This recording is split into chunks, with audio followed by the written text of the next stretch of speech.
John Calloway interviews Leontyne Price. Most of us would aspire to be like the voice of Leontyne Price. It's been called the voice of the century. It's reached into the upper balconies of all the great opera houses of the world. La Scala, the Met, Covent Garden, the Vienna State Opera, San Francisco, Chicago. But it first was heard publicly here in St. Paul's Methodist Church, Laurel, Mississippi, where Leontyne Price grew up.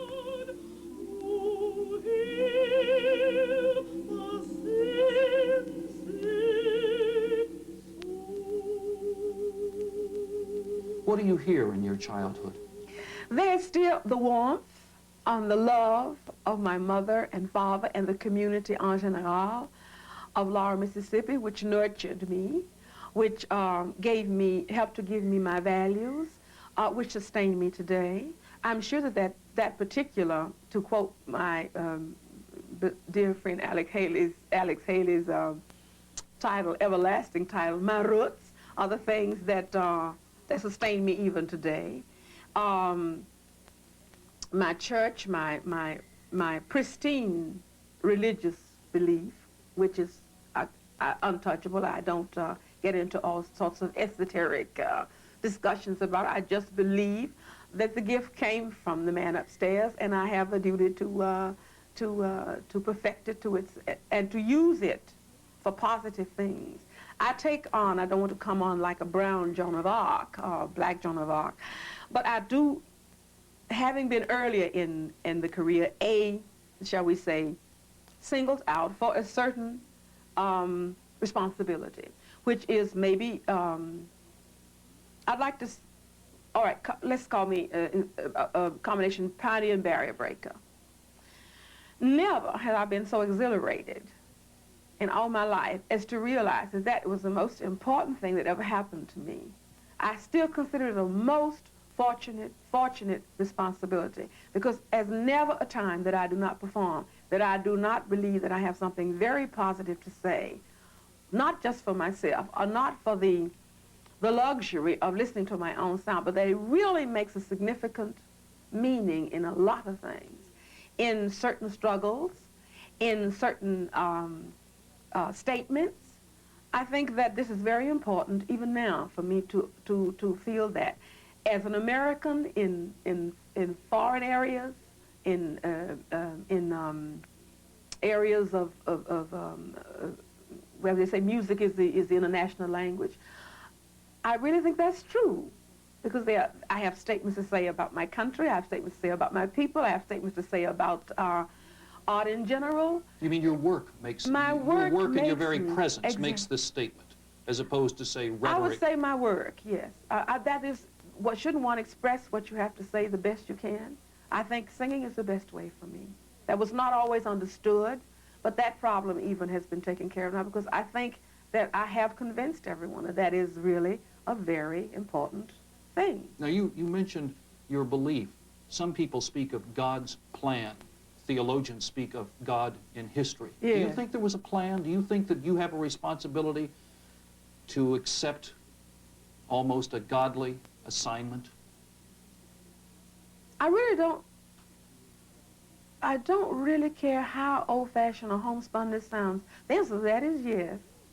I do. You can feel it, can't you? Yes, I have a friend, a quote from Jesse Jackson, who says, purpose gets me out of the house. And I think he's right. Purpose gets me out of the house. Because it's not just an empty experience for me. Singing is not only the greatest joy in my life, I know that it is fulfilling for more than just myself, unless letters and bright young eyes and experiences that I have had when I perform, I don't think are dishonest. And to date, I believe that. I believe that I have an important mission, which I would like to continue as long as I possibly can. When did you start to know that?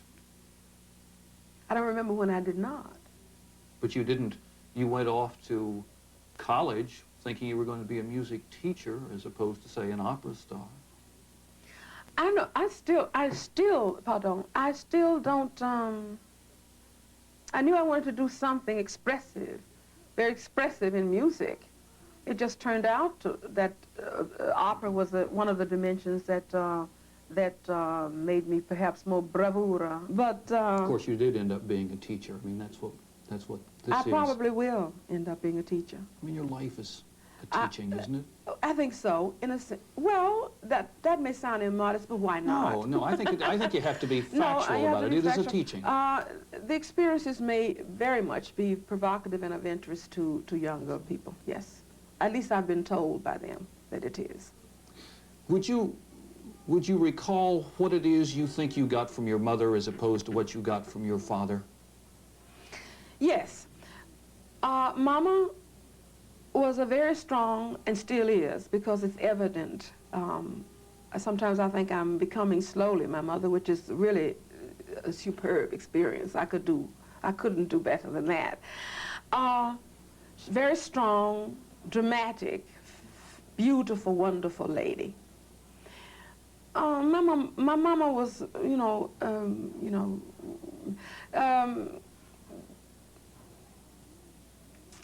the last of that type, really. Fantastic lady.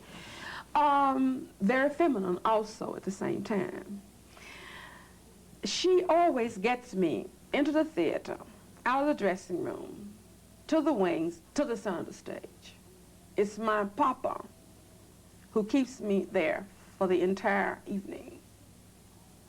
His pacing, as all, I think, this wonderful, this strong but gentle, but very definite quality that I think a lot of black men in the South have. It's extraordinary. Is this strong, but not. It's tempered with this this going on kind of thing, and lasting. This sort of like a I wouldn't say a steel rod, but it's like a focus that's going somewhere. You see that that what you have. If you didn't say it clearly enough, that this qualities you're giving your children, it will be said for you later, which has been, I think, in the case of the Price family, fairly evident. My baby brother's a brigadier general in the United States Army, just recently retired. And I think time by time I tend to do fairly well myself. So it's true, they have left something here. It's a combination of both qualities, I think, which is really what parenthood should be, I think, if you're going to grow up. And did you get also a sense, it seems to me that one of the other great lessons of your life is that as a life, I'm not just talking about this year or the year 1949, but yes, as a life you've had a sense of timing and a sense of knowing how to expend, what to expend, and so on and so forth. Did you get that sense of, when you were growing up from your parents, is that the kind of thing you almost inhale from them? Yes, I think what you're getting to now, sense of values, and also how to use the best, what you have, the best that you can. Also, my parents also liked very much, I think the term now is called winners, which is sort of dwindles it down to a little bit too plebeian. But they imbued in us as strongly as they could to be the very best at what you're going to do. Try as hard as possible never to settle for mediocrity on any form, in your daily living, in your endeavors in life, and as being being a human being as well. Be the very, very best that you can be. It's the only way to survive. And you grew up with music, did you not? Didn't they make an investment to really get you a piano, get you involved? Investment. The whole thing was an investment because I don't use the term. I use the term maybe poor now, because at that time when I was growing up with that much of a warmth in a childhood, I didn't consider myself poor because we were not in the things that really mattered. But because, speaking financially, there were never any ends that ever met. I mean, because there were always sacrifices for my brother and I to go to school, etc. Your father worked in a sawmill. My Your father mother worked was a in sawmill midwife. and was a part-time carpenter, and my mother was a midwife, and a marvelous one at that. And how did you get your first piano? Well, they saved up and bought it. You know, my toy piano was the very first one. The second one, I'm sure that they probably, I know, did without something they needed in order for me to have it, along with piano lessons, and the same for my brother. Did you think when you started that you would be a pianist? Yes, as a matter of fact, I don't play too badly time by time, even now. Not necessarily a pianist, but I've always known I'd be involved in some sphere of musical expression. I wasn't sure which way. You went to the Central State College at Wilberforce That in is Ohio. correct. And did anything happen there that propelled you on forward? Didn't you meet somebody that was important to you there? Yes, I did. The President Charles H. Wesley, whom I see very often now when I go to Washington, and always invite him to my concerts, and Mrs. Terry, Anna M. Terry, who was head of the music department at that time, whom I also see when I go to Boston to sing, were instrumental in trying to, shall we say, focus my talent, because they thought I had an outstanding talent. They had me audition for Todd Duncan when he was visiting the campus and also giving recitals in the earlier days, who suggested that I apply for a scholarship to Juilliard when I graduated, in case I wanted to branch out into solo performing. The Juilliard School in New York awarded her that scholarship, and Elizabeth Chisholm, a wealthy Laurel woman who had known Miss Price since her childhood, offered to pay expenses. The move to New York brought public attention.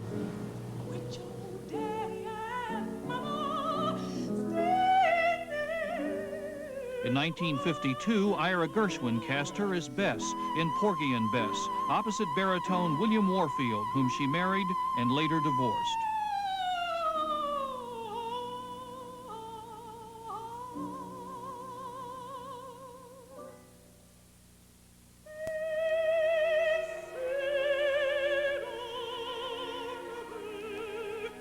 In 1955, when America as a whole was just beginning to feel self-conscious about segregation, NBC's nationally televised opera theater made news when it cast Leontyne Price in the title role of Tosca.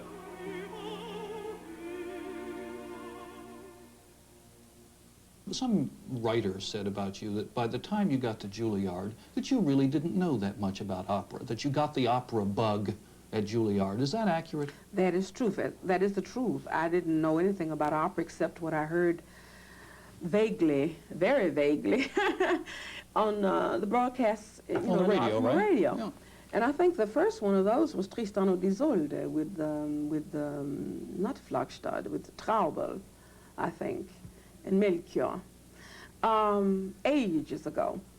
My total indoctrination came as a standee, I think, in 1 week. First, I stood at the City Center to hear, I think it was Francis Yend in Turandot. And then my dear friend, who is really my beloved friend, Luba Velic in Zalome. And I knew then that it was hopeless, you see. And so I thought, well, this is it. But prior to that, at 9 years old, I already had the very sharp case of the autistic malady, shall we say, or addiction, given to me by my idol, Marian Anderson, because she gave a concert at the Civic Auditorium in Jackson, which in 1930, what was it, was something like that. That was really a singular experience. And my mother took me by bus to go to hear this experience. And I decided I wanted to walk like that. I wanted to look like that, and if possible, to sound like that. The whole aura, the dignity, and the regality of her, I was totally smitten. And did that thank help? goodness. Did that help you some way not say to yourself, well, I'm black, and blacks don't go anywhere in the opera in this country, and certainly in the 30s and 40s they didn't, if you looked at the stage of the Met? Did that example or that model help you just go ahead and not think about the race question in a negative sense? I don't ever think, I mean, you even never if did, there did you? is a race question, it has ever been the person who's involved. It's never been the black artist's problem. It has been other people's problem, which makes it a total bore. That's when I knew progress was being made, because instead of being emotional about it, now you just get bored because it's ridiculous. I mean, it really is so simplistic, it's ridiculous. I still think that in regards to the lack of black operatic heroes in opera, there is a wealth of black male talent around, but they just aren't, it's so simplistic. As I say, it's fairly ridiculous, you know. It's not our problem, it is everyone else's problem. And that's why I will stand firm as long as I can, because I have the freedom now to say that it's ridiculous when, as a token black, I was very emotional about it. I was, you know, I thought, and I still do, my God, I must not fail, because this has to speak a very strong way for those after me, you know. The most fantastic thing about being an American, which I say totally chauvinistically, is all we have to do is to get something done once. That's the difficulty in our culture, which is the youngest, most vibrant, and obviously the most sustaining one. And it's our salvation, just to get something done important once, and it becomes a part of our culture. And I am so glad that I had a part in sort of a soup song of making this a reality. Because on February 10th, I'm very honest, I will be 54 years old. I have never felt more vibrant. I have never enjoyed singing so much. I have never wanted to sing and do what I've always done so much more than I do right now, because I can look just slightly over my shoulder and see what has been done and still be able to roll up my sleeve and go to bat and continue it. And that is Americana at its best. And And no one can defeat us as long as that keeps rolling. Americana at its best is born out of growth That's what I mean. and That's love, what I mean. and a part of that is That's what I mean, and that it must be ever constant, though. That's I think when you know that as a family, as a part of the American family, it's your duty to, you know, never let that ball stop. You must do everything you can to keep it rolling, because it is, you know, so we say that at the end of the rainbow, it's worth it. That's why everyone wants to come and be a part of our culture, and I can't blame them in the least. It's the best there is. Did you always know that you could hear your voice and know yourself? Was that something that takes a little maturing to know? Oh, I think the voice, the reasons there's so many difficulties about being a singer, the voice is the most personal instrument. Instrumentalists, you know, or pianists can depend a great deal. If the instrument is very fine mechanically, it is wonderfully tuned, then they can add their individuality to it. But ours is all in one package. We carry the whole thing around with us from day to day, which is affected, I think the vocal apparatus is always affected by the emotional, the emotions of the person involved, the good or bad days of the person involved. It's a very provocative, shall we say, burden and glory. Burden and glory. Burden and glory, yes, I would say.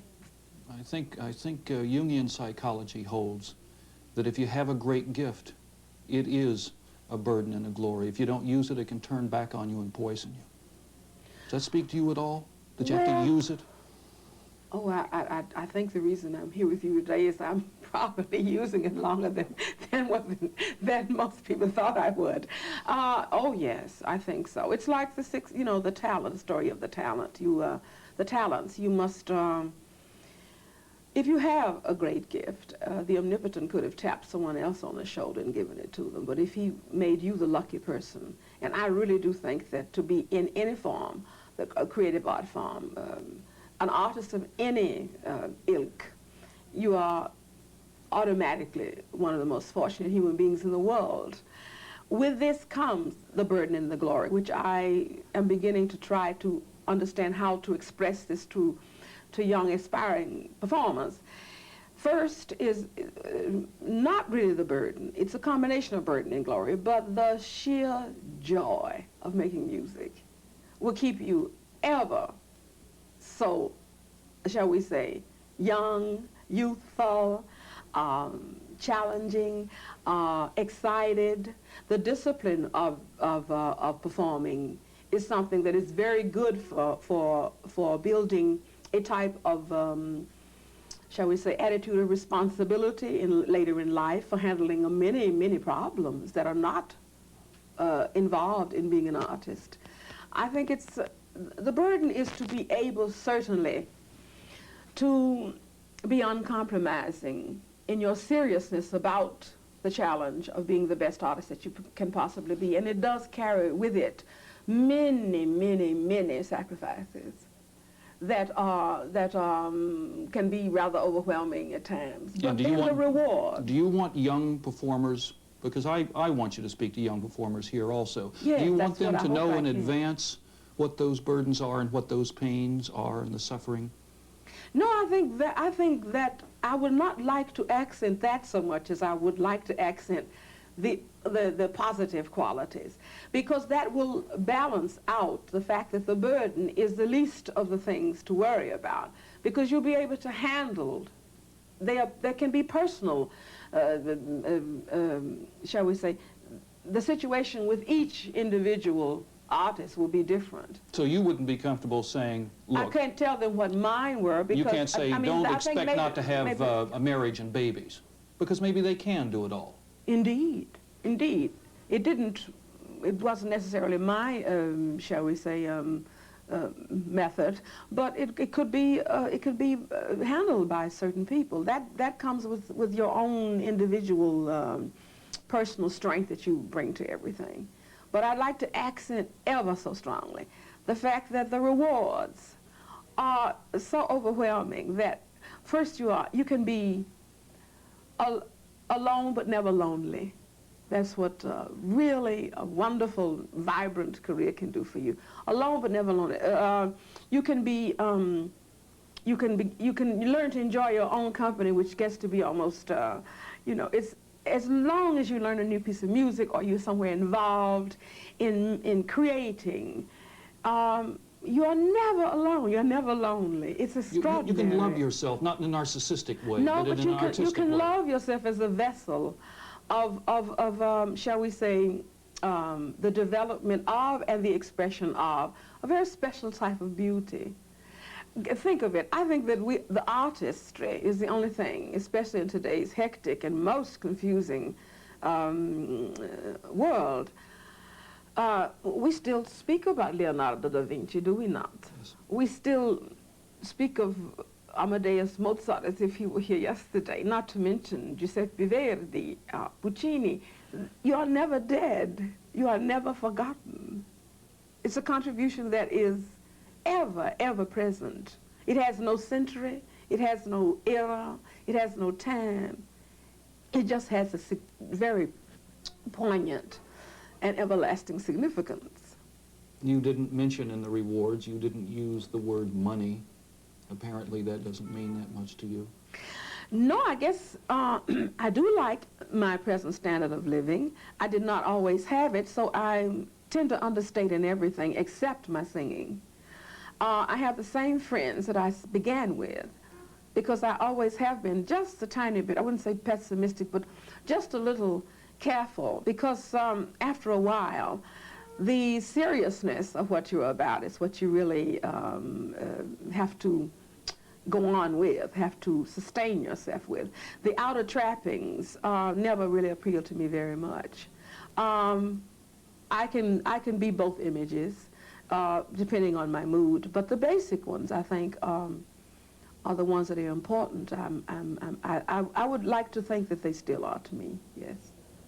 When we think of your career, if we want to look at it historically and be accurate about it, and you think of all the various influences you've had, But who, after you got to Juilliard or after you got out, who really helped discover you? Is it Virgil Thompson? Is it Carry On? Who gets the credit? Or which group? Oh, I give everyone credit. No, we'll give you a little too in there too. Sometimes the journalists do not report all of the things that I give, but I'm very, very precise at whom I give credit to. It's almost a monologue sometimes.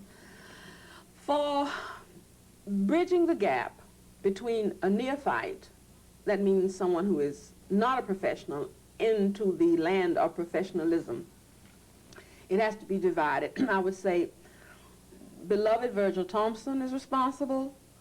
The Frederick Cohens at Juilliard for putting me into Falstaff in the beginning at Juilliard is responsible.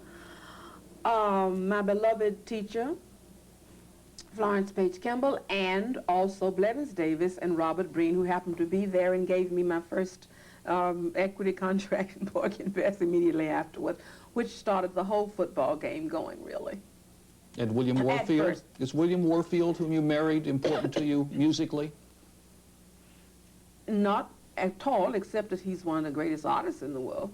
I mean, you sang with him for how long in Porgy and Bess? I think it was 2 seasons, yes, which is about as long as I think you should sing, you know, with anyone, I guess, yes. You mentioned Florence Page Kimball. Yes. Is it true that she said to you, sing off the interest and not the principle of your powers? No, no, no. It's slightly different. Try in your vocal approach to sing on your interest, not your capital. I think that's the secret to vocal longevity. It's a secret of life, too, isn't it? Indeed it is. That's what I meant about pacing. Yes, indeed. How do you pace yourself? How do you prepare for an opera role? Talk to us about, talk to the young viewer now and what you do. You're trying to get me to give my master class here, Mr. Calloway. Yes, ma'am. You're wonderful. All right. I would say to a young artist, there are at least 10 to 12 dimensions from the time that you pick up the score until you go out of the wings in costume to sing to the general public. Are you prepared for all those dimensions? It is not learning the score and flexing your muscles and think you can run out there. What are some of those dimensions? They are a very intricate research program. To first, in collaboration with the music, the notes, I mean, to find out the era, the epic, the social ambiance, the movement, the political situations, all of these things in depth about the character and the opera that you're doing at that time. Go to museums, find out the stance, the elegance or non-elegance, or the mode of dress, of presence of the character and that era. You gotta be a scholar. You really do. You really do. This has nothing to do with singing as technique. You're talking about scholarship. I'm speaking of what is combined with it in singing, the study, the notes, all of this before you come out of the wings. And then don't be too cocky, because there's added at that last dimension the vibrations between the public and you. Be so prepared that everything is in every pore of your body, not to mention in your subconscious mind. And usually, if all that has been done, this will work for you, because what you are doing as an artist is what you are as a person, as I say again, and it flows. Never do anything that doesn't flow, because it's like pushing a horse, you know, who doesn't, maybe making the spurs too tight or something. Always that little give and take, you know. And then you can fairly be certain that things might work out, you see. I would like also the young artists not to be so totally involved in the instantaneous vibrations of today, in that, and apply it to being an artist. It doesn't work. It's one of the only few old-fashioned techniques that are needed to be the best you can be. I don't understand what you mean by warning about instantaneous vibrations. For instance, we live in a super technological age now. For instance, if youngsters are being taught in school, some of them can't function very well because the thought process is done for them now. You understand what I mean? Computers, TV, whatever, all that stuff. I'm trying to tell them that it doesn't work with art. Solitude is important? Rolling up your elbows in art is still the only way to get it really all tightened up. Perseverance, discipline, and hard work. Time, in many senses, I sense very, very much of the priorities. Do you have a fervor about being the best artist you can? Because if you do, you must have a totally non-compromising attitude about it. You must be able, if there is a social event and you have an important audition or you have an important performance the next night, to say no, even if you really like to participate, because your energy, if you really are serious, should go the night before and not the night afterwards and not the night before. Suppose something happens in the middle of the performance. I always am a little bit very strict with myself. I would hate to know that the public is there. I am there to give them an emotional experience, an experience of beauty, to share my purpose in life actually with them. And I have, as my little nephew say, goofed by wasting this energy and in the middle of something that could really be a beautiful experience. I am responsible because it is not as good as it could be because my energy went for something else.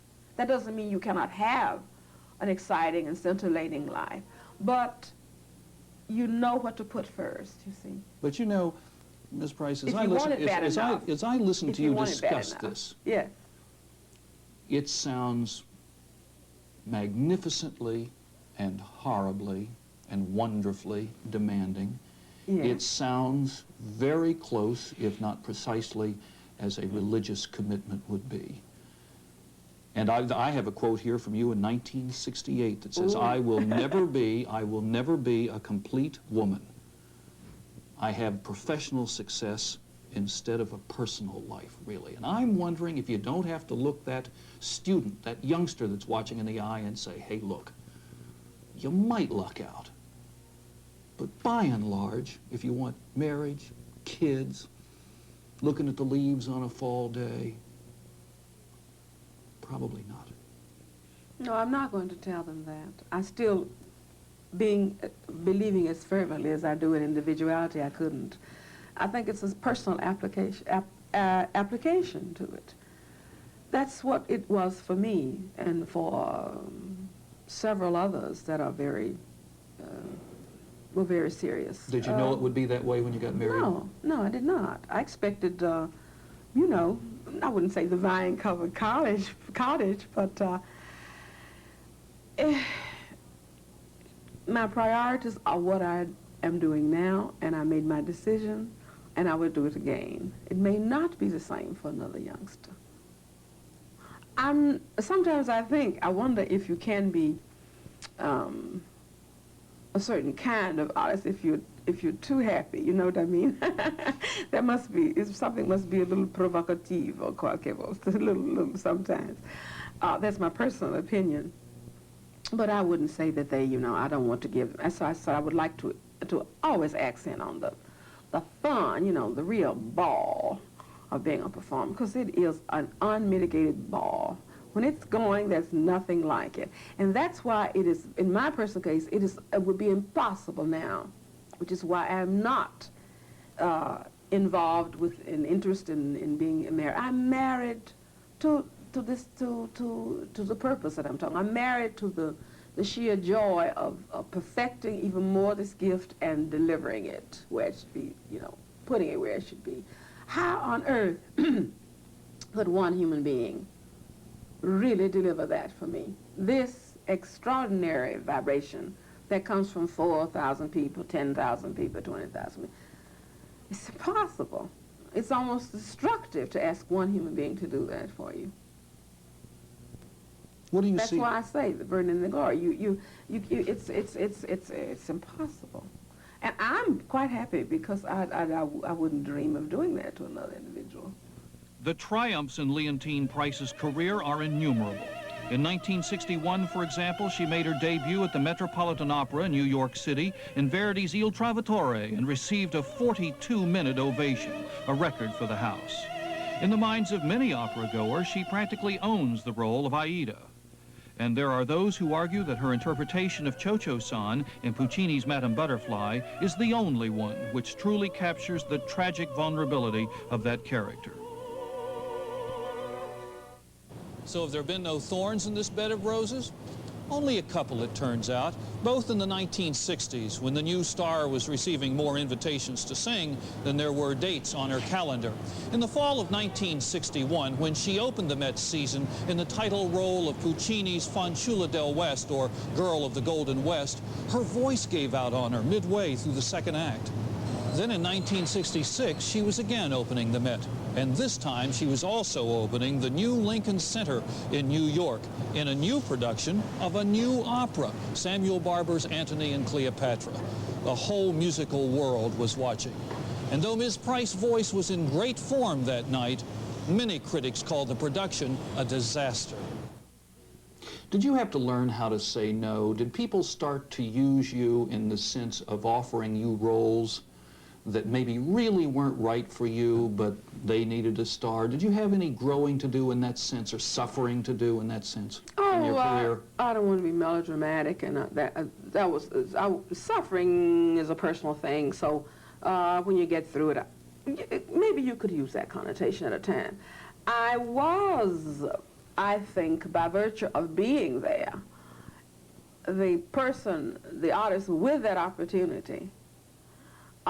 Saying no was an impossibility in many things, and a few things I did do that I had no business doing, but I was the only one there, so you grit your teeth and you try to get through it, because it's your responsibility. And then once, my goodness, the best thing you can do is to learn from your mistakes. The thing that has happened to me in the few years is that I simply won't make those mistakes again. I will never be overused because I have things I want to do with my life. You're in charge of it now, aren't you? Thank you so much. And that is the true minority. That is the individuality is in essence the true minority. And I insist on being an individual. It's the only way to survive. It's the only way to relate to important matters. And that's where it is now. And I'm afraid it probably disturbs some people, but again, that's another dimension. It is not my problem, it is theirs. When I use the word suffering, I'm thinking, and I don't mean to be melodramatic about it either, yes. but one can't look at a career or a life and all of this growth without saying, hey, there's some bumpy parts of this road here, and then what you learn from it. And I read accounts of the 1966 Lincoln Center Met opening, Antony and Cleopatra, and I'm thinking, I don't know how anybody could get through that, and I wonder, and I assume that it may be painful, but could you share with us what it was to prepare for that for a year, to do it, and then to survive it? I mean, I'd like a bit of history from you if I could. That's a heck of a chapter of your life. It's an interesting chapter. It was probably artistically, from a physical and vocal point of view, and emotional, the greatest responsibility of my life. And also, collectively, it was the greatest honor. It was one of the singular honors of my life. I accepted it in that spirit. And that is what got me through it. Because I think I'm the only person who truly survived in the sense of being true to the event itself, in the fact that you know, it's just got to go. You know what I mean? It's a double whammy. I mean, for the viewer who doesn't know, here we have a world premiere and the opening of Lincoln Center Met. American temple, artistic temple, and I am, as I said, I was not only an American but also a Black American, and I had to accept this with the dignity and with the force of the responsibility behind it, and to be perfectly immodest, I did. Now, there are some people who really did not survive. There was a great confusion at that time. It was not necessary. it was a traumatic experience in many ways, but one that if I had to repeat it, I would do again for the majesty of the occasion, because But what were the dimensions of the trauma? Well, you had a high level of expectation. Now you're stealing from my book, Mr. Calloway, friend. Well, just a little advance peek. I would say that there were too many things going on with not enough organization. And I think the world has just lost one of the great musical painters of the world, Samuel Barber. I think the beauty of his music and the magnificence of the score was neglected, as has been experienced by the opera being redone and rethought with a labor of love and with great success by Maestro Giancarlo Menotti. I think that the seriousness of what the whole occasion was about didn't have all the proper organization and the dimensions of clarity about it that it could have. Moving to a new house and doing a new opera and organizing so many things, there were almost too many things going on at once. Is it true the libretto was written in 15 days? I know nothing about that. That was reported in Time magazine. I have no idea. And that it was handed to Barber, and if you want any more words, Shakespeare had some. I'm sorry, I don't know anything about that. I know nothing about it. I just think it was too much at once. It should have been that maybe a little even more time, I think, for something as grandiose as that opening. That's what I thought. And actually, I think it went surprisingly well, considering the limited time that was involved to prepare all of these intricate things, a new type of stage. Can you imagine what the difficult it must have been from a mechanical point of view for all of the people who have this expertise to move from a whole one ambiance to another and expect to go smoothly, overnight. It was almost asking too much, and I still think it was extraordinarily well done in comparison to what could have happened then. Yeah, here you are that night, 3,800 people, all the heads of the great operas, companies of the world are there, and it's all focused on you. Was that a turning point in your life? Yes, I grew up pretty fast during that experience, yes. Yes. How did it change your life? Well, it certainly taught me to be on a real tight spot and cope as best I could. I think in the vernacular of the young people would say to be cool with chaos around is the only way I can describe it. And try to be faithful to that was important. And in my case, I was determined that Barber's magnificent music would not go to waste. And that did survive. You have such great confidence. Has there ever been a moment, have you ever had a crisis in your life? I have great confidence. Yes, ma'am. And Thank great you. humility.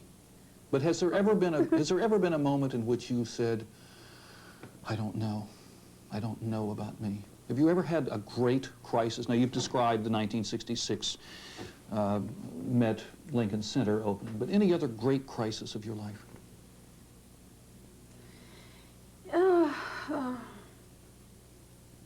For example. Did your voice ever leave you? Oh, you mean Fanchula? Oh, I think. Or is my that a voice crisis?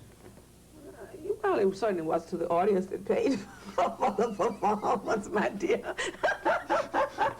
Without a doubt. Always keeping the consumer in mind, right? I can answer that at the moment. It was, I thought that was the end of the world. What happened that night? I was just overtired.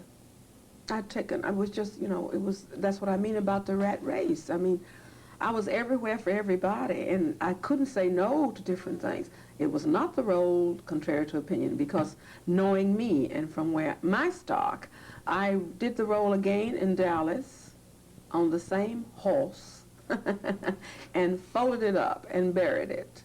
No one has bothered to mention that, because I don't like to leave anything unless I conquer it, or even start it if I don't conquer it.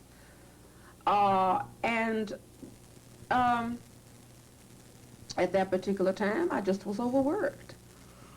I've known a lot of artists who were overworked who never had that much attention paid to it. As a matter of fact, let's just leave it that at that particular time, it was the crisis in my life, yes. You had any worse crisis? Sometimes I don't think there could be a crisis in the world worse than, you know, sort of being without your notes. But even then, to show you how to cope with chaos all around, I certainly didn't walk off stage. I talked the thing the rest of the way, so the public still. And that was a learning experience for you also, you have written, I think. Tell me about it. Absolutely was. And I thought, you know, well, okay, you can't have it, you know. One thing, you know, the extraordinary thing about success is the reason why I'm not remote from it, but I never take it for granted. The only way I indulge in the luxury of success is, as I say, to do what I want to do as I please. And they're not, as I say, that's the true minority, and I rather enjoy that, because I really paid for the privilege of doing that. I think that probably to date would be the other things that come to you know, can be taken care of. But that to date would probably be the main crisis. So why don't we just leave it that way? I saw another quote from you in 1961, which expressed the hope that you'd have another good 10 years. And you've messed that up terribly. I mean, you've gone another 20 years, and you look like you're just going forever. What is your sense of timing about yourself? This and what is good. Thank you very much. Yes, this is indeed. What is again. it? What is it that you want to do? What is your plan for yourself now with respect to, say, recitals versus orchestral appearances versus opera? Well, in that dimension, I'll just go on until the man upstairs taps me on the shoulder and says, don't come out of the wings anymore.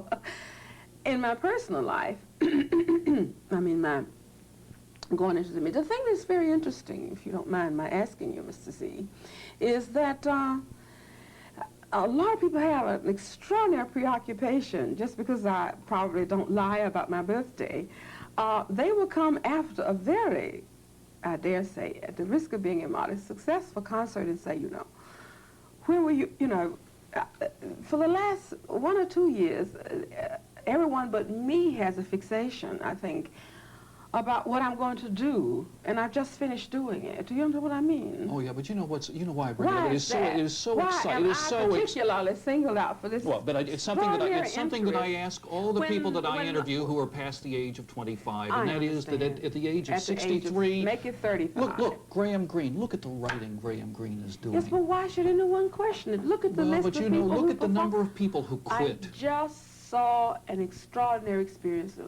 Birgit Nilsson, was 66 or whatever it is, you know, is doing her thing. I mean, leave me alone. Maybe that's what I'm doing. Your life is instructive. You're living it. Apparently. But it's very provocative for me that it's really singularly important that people know right. They want to know what I'm going to do. But you know, the assumption in this country is you're going to retire on Social Security. We have all of these assumptions which say, if you're not 35 and cute, honey, you're not with it. And I want people who aren't 35 to speak out against that. That's why I ask about it. I know why you're asking about it, and I'm sort of explaining something en general myself. As I said, I tend to be a very private person, and I always, I don't announce anything until my act is together, and it's in the process of being together, and believe me, everyone will know. How do you spend a day? You talked about the larger lessons, but how do you spend a day preparing? What kind of solitude do you need? What about diet? What about sleep? How do you handle those aspects of your life? Have you heard I sleep late, Mr. Calloway? That also is one of my luxuries of success. Having worked very, very hard earlier, that is one of my luxuries. and it goes under the when I'm not working time by time, I will spend the day and do exactly as I please. I have a charming little garden. I may work in it, which doesn't go down too well if there's a lot of activity going around, into which most people think I should participate, and I don't agree. But then, again, I say that's their problem, not mine. This is what I want to do with my instrument. What about food? Food, I do very well. I think because I am out of pressure, which does tend to make people less vibrant, less, you know, spicy, is quasi-passing my life now. I think I am much more mobile. I think I'm healthy. I am into yoga, which is very stimulating. I have a routine, a personal routine of my own that I do. I either work or play. I never combine them. What is the work personal routine? Well, right now we're going. I start a very. The word hectic is not in my life anymore, which is what disturbs everyone. The word hard work is in my vocabulary these days. I have a very well organized, hard-working tour for the entire month of February through the last of March, and then after that, I might be interested in whether my hyacinths are going to be coming up before my tulips, or whether the ones. You understand what I'm saying to you? This entails strict discipline. I will be very much into my yoga. I will be very much into keeping my voice in as best shape as possible, so that I will not do the unpardonable sin and cancel, or take that or to be disappointing at all. Knowing this psychologically, it usually works, because it's like I don't know, a prize horse. You know, if you when it's in the reins and knows it has a race to run, it does very well, you know, because it's out to pasture a little bit later on. That's the way I've organized it. It's interesting that you use that metaphor, because I saw a quote that said that your father, when he saw your great success at your opening of the Met in 1961, said it's like betting on a horse and seeing that it came in and won. He was a dream cake. Let's hope I can for a little longer. Was that your greatest moment? If you had to make a film of your life and you wanted the great moment, the 42-minute ovation? And by the way, that is the correct time of it, contrary to opinion. It was timed by friends. For me, at that time in my life, the most important thing that ever happened to me, I thought I had really come to Shangri-La. I mean, it was like, you know, a real terrific production of Fantasy Island. It was just unbelievable. I didn't think there was anything else to conquer or to deliver after my Metropolitan Opera debut. And don't you think that's right? I think that any young American artist should feel that way. And I will tell them they will feel that way. I was very fortunate. There are other things. There were other things. At that moment, I would never have thought there was. I wouldn't have even dreamed that I would be interested in another dimension of anything, artistically at all, in my life. But that, I think, is why I feel so terrific. It's because I did discover that there are other things to do. You can do many things. How long did it take you to come down off of that night? I've heard that it takes you hours of pacing around when you really come off a performance. What about that night? Well, there are moments now when I even put on recordings of the tape of the applause. Oh, dear God. I can have flashbacks, and I can still, I never came off that. That's a unique experience in my life. It was like nothing else. I have to be totally honest, and it should be that way. As I say, that's the temple, and it's pretty terrific, you know. It should be the goal of every performer. I don't care where they are from or whether they're American or not. Did it help you to go off to Europe for several years before you made your Met debut? Oh, I don't think I would have, under the way, shall we say, the way I wanted to make it. No, I would not have. Did it help you I was appreciate your country? prepared when I came to the Metropolitan. How many years were you in Europe, really, essentially, before you made your debut? 6? I would say that I had a fantastic 6 years, I think, 5 or 6 years, performing with artists as a neophyte, which helped me to grow up artistically very fast, so that when it was time to make my debut at the Metropolitan, I had a galaxy of roles already learned and tried out with major artists and major conductors when I got to the Metropolitan. So there was no getting rid of me, shall we say. Do you still go home to Laurel? I probably will be going home to Laurel this next weekend. I have not gone as often since my parents died. You've sung in the church when you've gone back from time to time. Is that important to you? Yes, particularly since I know that you know, it's the organ I put in, and I'm going to be a little immodest, especially in regards to Laurel. A hospital, you know, little. You can always a apartment house. I can go home now and see sort of thing. I can get very egotistical when I go to Laurel because everything is sort of pointed out that maybe a few notes might have done. It's a very lovely experience. Yes. Do you have any final words of advice for the youngster who's watching this and who loves music and who wants to be involved in it? Yes. Know that it will be the best of you. It's an expression of who and what you are. And I would say, come on in, the water is so fine that you won't even believe it. That you can be the best you are as an artist, and it's a wonderful way of expressing yourself as a human being. And you can also conquer many, you can also relate to life in general through it. It's a great, I wouldn't say weapon, it's a great Instrument? instrument of your self-expression, indeed. And love it, because that means you love yourself. And you can certainly find out who you are, which is most important to everybody.